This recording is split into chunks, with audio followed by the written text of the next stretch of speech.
Le prestigieux casting de Napoléon, la superproduction de Ridley Scott, a été dévoilé à Paris en présence de Tahar Rahim.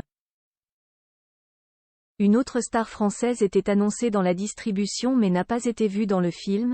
Elle a été coupée au montage. L'actrice a réagi dans Le Parisien de cette décision. La suite après la publicité événement cinématographique de cet automne, la superproduction Napoléon signée Ridley Scott fait couler beaucoup d'encre.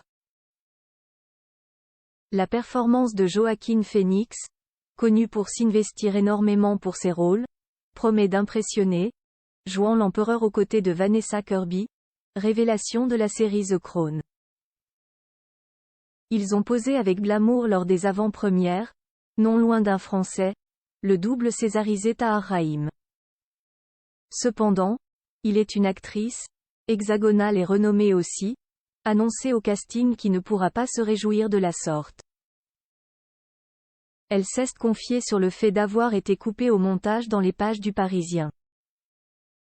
Comédienne dont la carrière est florissante en France depuis des décennies et habituée à jouer dans des productions étrangères, Ludivine Sagnier a rejoint les rangs de la prestigieuse distribution de Napoléon.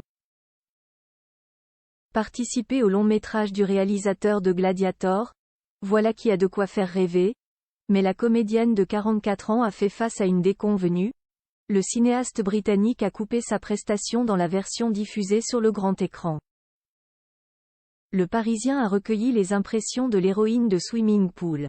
Elle a été élégamment avertie par mail par le réalisateur lui-même avec un texte adorable et très gentil, ce qui n'empêche pas un peu de contrariété. C'est tout de même un peu frustrant, assez décevant, mais il y a de plus grandes déceptions que ça dans la vie. Ludivine Sagnier pas étonnée d'avoir été coupée au montage. Ludivine Sagnier joue le rôle d'une aristocrate espagnole Teresa Cabarrus, qui était la meilleure amie de Joséphine de Beauharnais. Elle devrait réapparaître dans la version longue diffusée ultérieurement sur Apple TV+, précise Le Parisien. Ne pas être vue sur le grand écran la touche, mais elle prend les choses avec beaucoup de pragmatisme et de philosophie.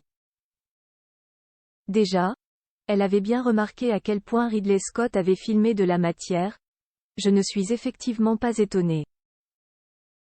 C'était tout de même un petit rôle, 8 jours de tournage au total, et j'ai bien vu que Ridley Scott avait tourné énormément de choses.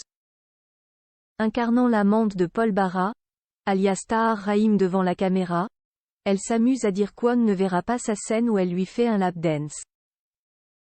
Ravie d'avoir participé à une œuvre de cette envergure menée par un passionné, la maman de Bonnie, Lee Allahen est s'est servie de son infortune pour donner une leçon à ses étudiants dans l'école de cinéma Courtrajmé où elle dirige la section acteurs.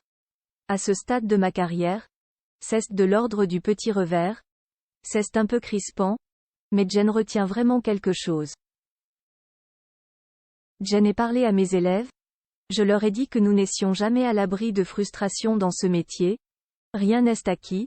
Mais c'est presque rafraîchissant. On la retrouvera prochainement dans la série The Grand Master. Franklin in Paris face à Michael Douglas.